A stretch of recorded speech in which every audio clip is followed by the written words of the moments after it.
What's up everyone? Welcome back to the Vegan Test Kitchen. Today we are making a special stew that will require you to go to an Asian market. So go to the nearest one, go now. There's a lot of stuff that you need. There's some kelp, some fresh udon noodles, you need some sake, you need some Japanese soy sauce, shoyu is what it's called, shoyu soy sauce. Let's see, what else do you need? Oh, and a very special ingredient, kabocha squash. So today we are making Kabocha Udon winter stew. All the ingredients that you need are listed below. Let's get started.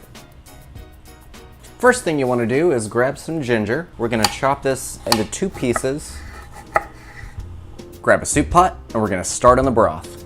You need a 1/2 ounce of dried shiitake mushrooms. You're also going to want to get 2 4-inch strips of kelp. I've never bought this before. Yeah, 2 4-inch pieces, whatever that means. I don't think you can screw this up that bad. 2 quarts of water. Put this on a high because we're gonna bring all of this to a boil. Don't forget to lightly crush your ginger.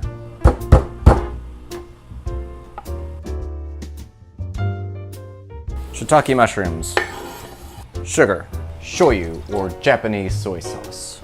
And don't forget your kelp. Now you want to bring this to a boil. Fun fact, Kabocha winter squash is also known as Japanese pumpkin. The taste is a mix between a pumpkin and a sweet potato.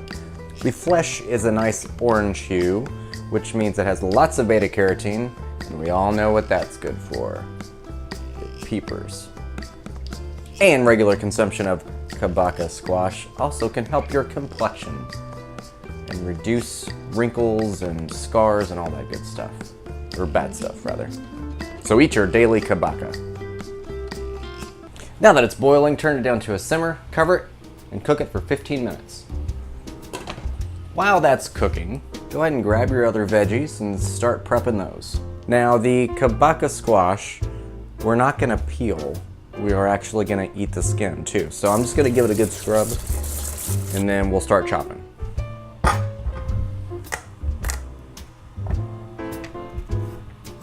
It smells like a cantaloupe. Now we have very specific instructions on how to cut this Kabocha squash. It's supposed to be 1 by 2-inch pieces.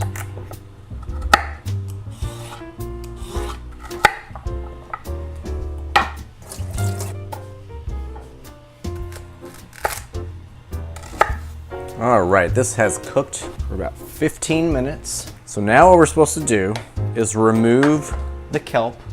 You were a little worried when you first saw it, weren't you? All right, let's grab this kelp. Ooh. See, you don't need fish for a fishy flavor. Just get some kelp. And we're also gonna grab our ginger out of this. And if you used sliced mushrooms like I did, then you don't need to do anything else with them. But if you used whole ones, slice them thinly like they are now. Now we're gonna cover this back up and keep it warm over a low heat. In a separate pot, we're gonna bring some water to a boil because we're gonna cook our udon noodles in it. And one last thing to cut. You'll wanna grab your fried tofu pouches. If you can't find these, which you should be able to if you go to an Asian grocery like I told you to, but if you can't find them, get the silken tofu, and we're gonna slice this into either slices or chop them into cubes, however you prefer. Hot damn, we're boiling. So go ahead and turn that down. You're gonna need a 1/2 pound of udon. Now you're supposed to separate these while it's cooking, and you wanna cook these for about 4 to 5 minutes. Now ideally, these noodles should probably not be broken up like this, but we're done cooking them. So we're gonna drain these into a colander and just leave them in there. And we also wanna rinse well with cold water. All right, now we're gonna add all the veggies to the broth. So put your mushrooms back in there if you needed to slice them. I don't know what I'm doing with these. Add your carrots, leeks, tofu, and kabocha. Oh Lord. Now we're gonna simmer this for about 20 to 25 minutes. We want the squash to be just tender enough to where we can pierce it. Now, one of the ingredients that we're gonna be adding near the end is sake. I've never had it. I've always wanted to try it, so let's try it. This was on like clearance at the liquor store, so who knows how good it is.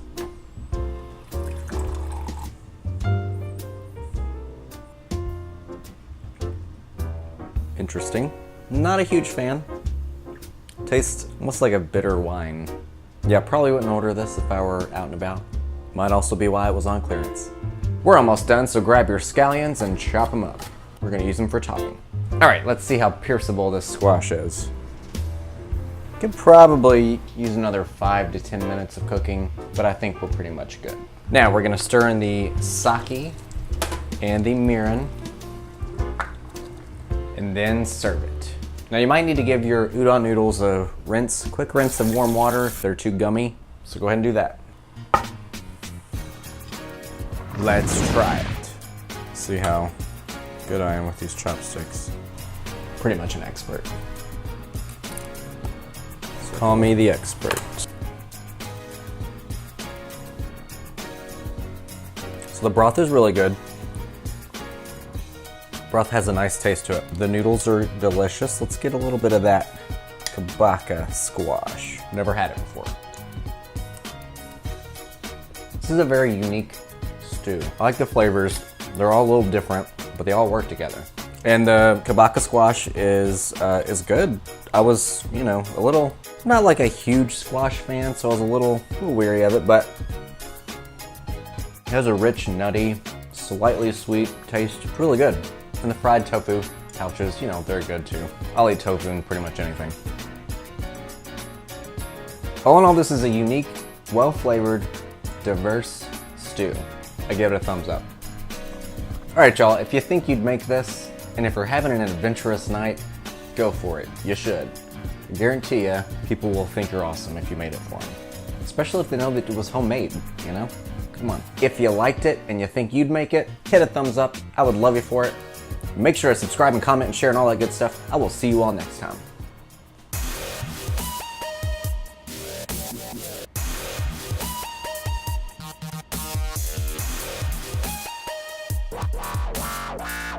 Now you want to bring this to a boil.